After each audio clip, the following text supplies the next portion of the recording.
Assalamualaikum warahmatullahi wabarakatuh dan salam sejahtera. Hari ini kita akan belajar sejarah tingkatan 5 KSSM Bab 6 Cabaran selepas pembentukan Malaysia dengan tajuk kecilnya Tragedi Hubungan Antara Kaum. Baiklah, sebelum cikgu nak mengajar, cikgu nak minta semua guru dan pelajar-pelajar untuk subscribe video cikgu ni agar cikgu boleh menambah lagi tajuk-tajuk yang lain. Di bawah tajuk tragedi hubungan antara kaum, ada dua perkara yang akan kita pelajari. Yang pertama, rusuhan kaum, dan yang kedua, langkah yang diambil bagi mengatasi masalah peristiwa 13 Mei 1969. Okey, kita lihat satu persatu. Yang pertama, faktor berlakunya rusuhan kaum. Ada dua faktor yang utama yang menyebabkan berlakunya rusuhan kaum. Yang pertama, ketidakseimbangan dalam ekonomi dan sosial. Dan yang kedua, keputusan Pilihan Raya Umum ketiga pada tahun 1969. Faktor yang paling mempercepatkan adalah faktor keputusan Pilihan Raya Umum ketiga 1969. Jadi semua sekali ada berapa faktor berlakunya rusuhan kaum? Dua faktor. Ketidakseimbangan dalam ekonomi dan sosial dengan keputusan Pilihan Raya Umum ketiga pada tahun 1969. Dalam keputusan Pilihan Raya Umum ketiga tahun 1969, ada tiga perkara yang dilakukan sehingga menimbulkan rusuhan kaum. Yang pertama, kempen dari parti bertanding yang menggunakan isu perkauman dan keagamaan untuk mendapat sokongan. Kempen tersebut menggunakan apa isu? Dua isu, perkauman dan keagamaan. Yang kedua, parti komunis mengambil kesempatan dengan mempengaruhi penduduk bermusuhan antara kaum. Dalam Pilihan Raya Umum ketiga 1969, apa yang parti komunis buat? Dia mengambil kesempatan dengan mempengaruhi penduduk supaya bermusuh antara kaum. Dan last sekali, selepas keputusan Pilihan Raya diumumkan, perarakan kemenangan dilakukan dengan secara tidak terkawal sehingga menimbulkan banyak kekacauan dan provokatif. Jadi perarakan kemenangan Pilihan Raya secara tidak terkawal sehingga menimbulkan kekacauan. Apa yang menimbulkan kekacauan? Perarakan kemenangan pilihan raya. Jadi semua sekali, melalui keputusan Pilihan Raya Umum ketiga 1969, ada berapa punca atau sebab berlakunya rusuhan kaum? Ada tiga punca atau sebab berlakunya rusuhan kaum. Dia punya formula, kempen koyak arak. Kempen koyak apa? Koyak arak. Okey, tengok dengan formula. Kempen merujuk kepada kempen juga, di mana parti yang bertanding telah melakukan kempen dengan menggunakan dua isu, perkauman dengan keagamaan. Koyak merujuk kepada komunis, persamaan pada huruf KO di depan. Koyak, komunis. Di mana parti komunis Melaya telah mengambil kesempatan dengan menghasut penduduk supaya bermusuhan antara satu sama lain. Last sekali, arak. Arak merujuk kepada perarakan. Perarakan berasal daripada perkataan arak.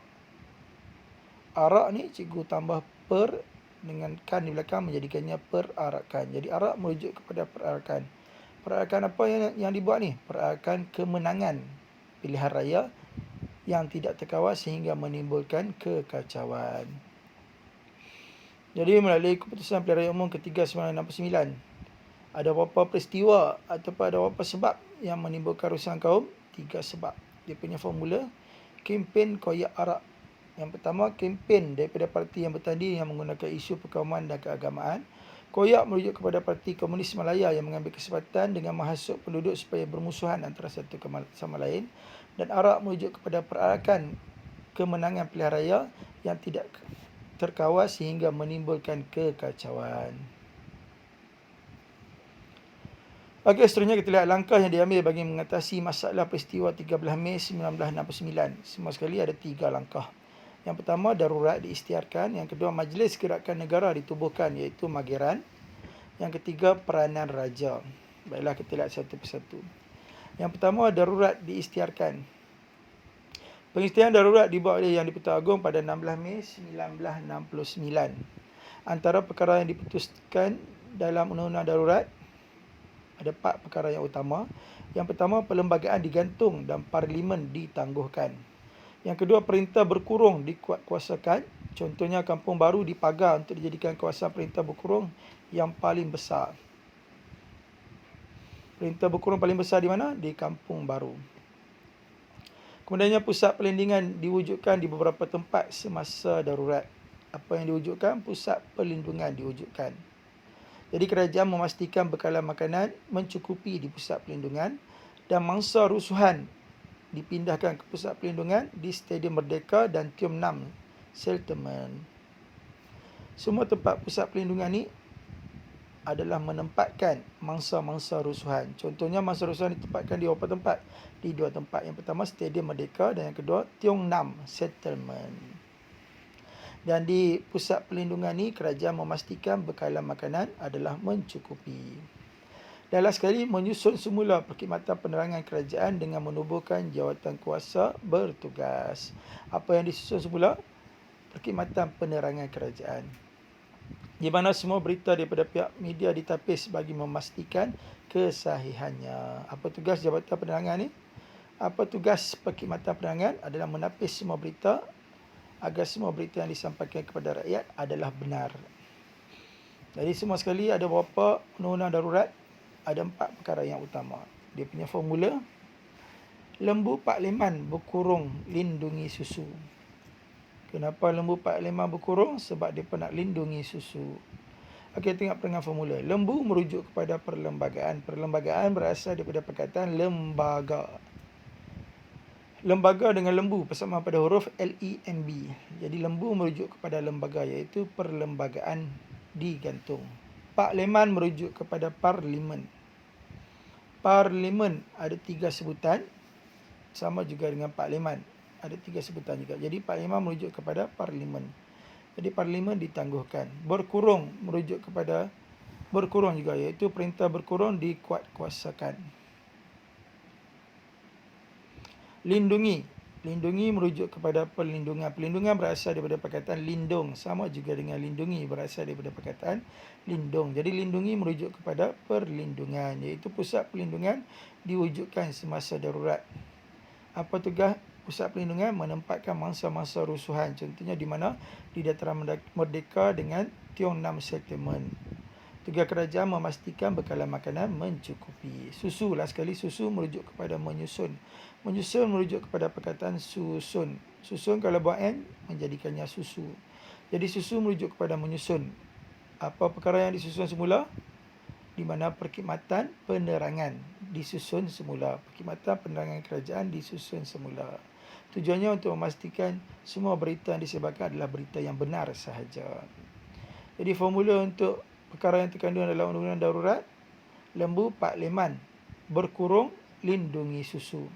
Lembu merujuk kepada perlembagaan digantung, parlimen merujuk kepada parlimen ditangguhkan, berkurung merujuk kepada perintah berkurung dikuatkuasakan, di mana kampung baru dipagar dan menjadi kawasan berkurung yang paling besar. Lindungi merujuk kepada pusat perlindungan diwujudkan, tujuannya untuk menempatkan mangsa-mangsa rusuhan. Contohnya di Dataran Merdeka dengan Tiong Nam Settlement. Dan kerajaan berfungsi memberikan bekalan makanan yang mencukupi. Dan last sekali, susu merujuk kepada menyusun. Menyusun perkhidmatan penerangan kerajaan supaya semua berita yang disebarkan adalah berita yang benar sahaja. Okey, seterusnya kita lihat Majlis Gerakan Negara Mageran. Ada 2 perkara yang akan kita lihat. Yang pertama, latar belakang Mageran. Dan yang kedua, tugas Mageran. Okey, kita lihat yang pertama dulu. Latar belakang Mageran. Mageran ditubuhkan oleh Yang di-Pertuan Agong dan dipenguruskan oleh Tun Abdul Razak. Ahli Mageran terdiri daripada pegawai perkhidmatan awam, pegawai tinggi polis dan juga tentera. Semuanya terdiri daripada pasukan keselamatan. Mageran diberi kuasa memerintah negara semasa darurat dari 16 Mei 1969 hingga 23 Februari 1971 untuk mengawal ketenteraman negara. Apa tugas Mageran paling penting sekali? Memerintah negara. Matlamat utama Mageran ada 2. Yang pertama, menyelesaikan masalah perpaduan kaum, dan yang kedua, menyelesaikan ketidakseimbangan ekonomi antara kaum. Jadi semua sekali ada apa matlamat Mageran? Matlamat utamanya ada 2. Menyelesaikan masalah perpaduan kaum dan menyelesaikan ketidakseimbangan ekonomi antara kaum. Okey, kita lihat tugas ataupun tanggungjawab Mageran. Tugas, tanggungjawab ataupun fungsi Mageran semua sekali ada 6. Yang pertama adalah akhbar digantung penerbitannya sementara sehingga keadaan negara pulih. Jadi akhbar digantung penerbitannya sementara sehingga keadaan dalam negara pulih. Yang kedua, berita palsu ditapis oleh Jabatan Penerangan. Ya, semua berita palsu ditapi oleh siapa? Jabatan Penerangan. Yang ketiga, keharmonian dan kepercayaan kaum dikembalikan. Yang keempat, pentadbiran yang licin ditentukan dalam negara. Yang kelima, menguatkuasakan Akta Hasutan 1946. Menguatkuasakan Akta Hasutan 1948. Bukan 46 nah. 48. Apa tujuan Akta Hasutan ini dikuatkuasakan? Supaya membolehkan sesiapa saja ditangkap dan dipenjarakan. Itu tujuan Akta Hasutan. Last sekali, undang-undang dan keamanan negara dikembalikan. Jadi semua sekali ada berapa tugas? Mageran ada 6 tugas kesemuanya. Formulanya, khabar palsu hormon tapir dikuatkuasakan undang. Siapa yang menyebarkan khabar palsu tentang hormon tapir? Udang. Jadi khabar palsu hormon tapir dikuatkuasakan udang. Udang yang menguatkuasakan khabar palsu tentang hormon tapir. Okey, tengok perangan formula. Khabar merujuk kepada akhbar. Akhbar kalau diterbalikkan menjadi khabar. Jadi akhbar digantung penerbitannya sementara. Palsu merujuk kepada palsu juga, iaitu berita palsu ditapir oleh Jabatan Penerangan. Hormon merujuk kepada keharmonian. Keharmonian berasal daripada perkataan harmoni. Harmoni cikgu ubah menjadi hormon. Persamaan pada huruf H dengan MON di tengah-tengah. Hormon, harmoni. Iaitu keharmonian dan kepercayaan kaum dikembalikan. Tapir merujuk kepada pentadbiran. Pentadbiran berasal daripada perkataan takbir. Takbir cikgu ubah menjadi tapir. Jadi tapir merujuk kepada pentadbiran yang licin ditentukan dalam negara. Dikuatkuasakan merujuk kepada menguatkuasakan Akta Hasutan 1948. Dan last sekali, udang. Udang merujuk kepada undang-undang dan keamanan negara dikembalikan. Jadi semua sekali ada berapa tugas mageran? Ada 6 tugas. Formulanya, khabar palsu hormon tapir dikuatkuasakan udang. Khabar, akhbar digantung penerbitannya sementara. Palsu merujuk kepada berita palsu ditapir oleh Jabatan Penerangan. Hormon merujuk kepada keharmonian dan kepercayaan kaum dikembalikan. Tapir merujuk kepada pentadbiran yang licin ditentukan. Dikuatkuasakan merujuk kepada menguatkuasakan Akta Hasutan 1948. Dan udang merujuk kepada undang-undang dan keamanan negara dikembalikan. Okeylah, sekali kita lihat peranan raja. Apa peranan raja waktu darurat tahun 1969 ni? Raja-raja Melayu memainkan peranan untuk memulihkan keadaan dalam negara. Contohnya Sultan Perak, iaitu Sultan Idris Iskandar Shah II menasihati rakyat agar menjaga keamanan. Jadi jawatan kuasa muhibah ditubuhkan untuk merayu penduduk agar bertenang dan membantu negara mengekalkan keamanan. Jadi jawatan apa ditubuhkan? Jawatan kuasa muhibah ditubuhkan untuk merayu penduduk agar bertenang dan membantu negara mengekalkan keamanan. Okey, kemudiannya raja-raja di negeri-negeri yang lain turut meminta rakyat bertenang dan mematuhi segala undang-undang yang dikuatkuasakan. Yang paling penting, semua rakyat kena bertenang. Kalau tak bertenang, akan berlaku pergaduhan antara kaum. Jadi rakyat perlu bertenang dan hidup dengan aman. Cara nak hidup dengan aman adalah mematuhi segala undang-undang. Okey, kita lihat contoh soalan objektif. Soalan yang pertama, apakah faktor berlakunya rusuhan kaum pada 16 Mei 1969? Okey, tengok pilihan jawapan. 1 Roman, kewarganegaraan yang berbeza. 2 Roman, kekurangan kemudahan asas di desa. 3 Roman, keputusan pilihan raya umum ketiga 1969. Dan 4 Roman, ketidakseimbangan dalam ekonomi dan sosial. Okey, tengok pilihan jawapan. A 1, 2, B 1, 4, C 2, 3 dan D 3 dan 4. Mana satu jawapannya pelajar-pelajar cikgu? Ya, 3 dan 4 D. Pandainya. Okey, soalan nombor 2. Apakah kempen yang digunakan oleh parti bertanding dalam pilihan raya umum ketiga tahun 1969 untuk mendapatkan sokongan? Tengok pilihan jawapan. 1 Roma mengaitkan isu keagamaan. 2 Roma menggunakan isu perkauman. 3 Roma menjanjikan kemajuan pembangunan. Dan 4 Roma menerangkan perbezaan taraf hidup rakyat. Tengok pilihan jawapan. A 1, 2, B 1, 4, C 2, 3 dan D 3 dan 4. Mana satu jawapannya pelajar-pelajar cikgu? Ya, A 1 dan 2. Tahniah cikgu ucapkan. Okey, soalan nombor 2. Parti Komunis Malaya mengambil kesempatan dalam pilihan raya umum ketiga tahun 1969. Apakah yang dilakukan oleh Parti Komunis Malaya? A. Mengugut parti kerajaan. B. Menyokong parti pembangkang. C. Membakar tempat pembuangan undi. Dan D. Mempengaruhi penduduk bermusuhan antara kaum. Okey, mana satu jawapannya pelajar-pelajar cikgu sekalian? Ya, D. Pandainya. Okey, soalan nombor 4. Mengapakah Majlis Gerakan Negara Mageran ditubuhkan? A. Menyelesaikan masalah kaum. B. Membahagikan kekayaan negara. C. Mendapat kuasa mentadbir seluruh Malaysia. Dan D. Memerintah negara bagi menggantikan Yang di-Pertuan Agong. Jadi jawapannya yang mana satu pelajar cikgu?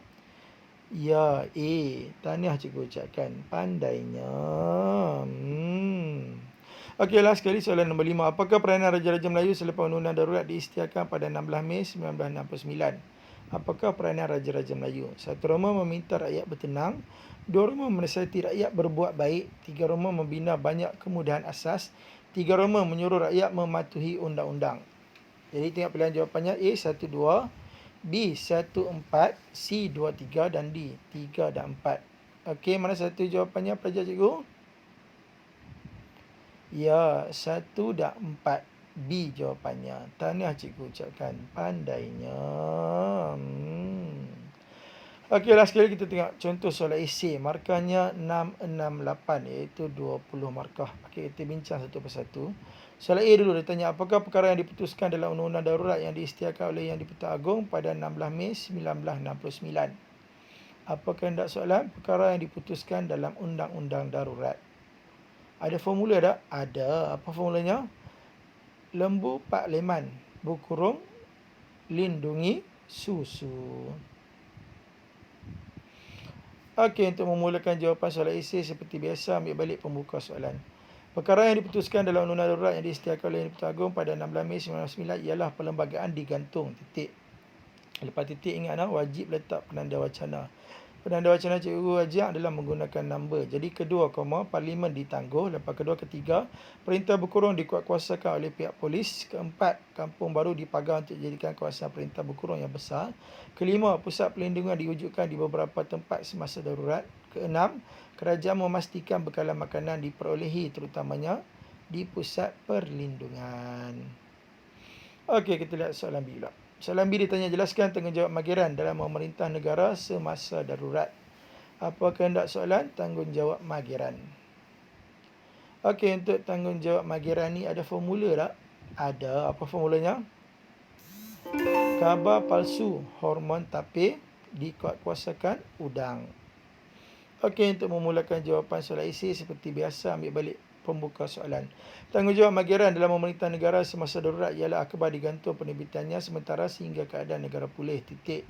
Lepas titik ingat wajib letak penanda wacana. Penanda wacana cikgu ajak guna number. Jadi kedua, berita palsu ditapis oleh Jabatan Penerangan. Lepas kedua, ketiga, keamanan dan kepercayaan kaum dikembalikan. Lepas ketiga, keempat, pentadbiran yang licin ditentukan oleh negara. Ditentukan dalam negara. Lepas keempat, kelima, menguatkuasakan atas Sultan 1948. Dan keenam, undang-undang dan keamanan negara dikembalikan. Okey, last sekali kita lihat soalan kebat. Soalan ditanya, mengapakah perpaduan kaum perlu dipelihara dan diperkasakan dari semasa ke semasa? 8 markah. Apa kehendak soalan? Sebab. Mengapakah merujuk pada sebab? Sebab perpaduan kaum perlu dipelihara dan diperkasakan. Okey, seperti biasa untuk memulakan jawapan soalan esei, ambil balik pembuka soalan. Sebab perpaduan kaum ataupun boleh juga bermula dengan perpaduan kaum perlu dipelihara dan diperkasakan dari semasa ke semasa ialah memastikan keamanan negara berkekalan. Masuk isi, masuk huraian. Ingatlah huraian bermula perkataan hal ini. Hal ini dapat mengelakkan pergaduhan atau peperangan antara kaum. Contohnya peristiwa 13 Mei 1969 iaitu rusuhan antara kaum sehingga ramai yang terkorban. Dan sekali kesannya, melalui perpaduan antara kaum dapat mewujudkan suasana yang harmoni dalam kalangan rakyat. Untuk soalan kebat, cikgu ajak mesti ada 4 perkara. Ada isi, yang kedua ada huraian. Huraian bermula perkataan hal ini. Yang ketiga ada contoh, bermula perkataan contohnya. Dan yang keempat ada kesan, bermula daripada perkataan kesannya. Okey, macam mana nak memulakan isi yang kedua? Menggunakan number. Jadi sebab kedua ialah memastikan ekonomi negara terus berkembang. Huraiannya, hal ini dapat menarik kedatangan pelabur asing ke dalam negara. Contohnya syarikat pelaburan Honda dan Toyota yang membuka kilangnya di Kulim, Kedah. Dan sekali kesannya, dapat membuka peluang pekerjaan dan meningkatkan taraf hidup rakyat. Okey, hanya sekadar itu juga sahaja daripada cikgu. Kita jumpa lagi dalam kelas sejarah seterusnya. Assalamualaikum warahmatullahi wabarakatuh.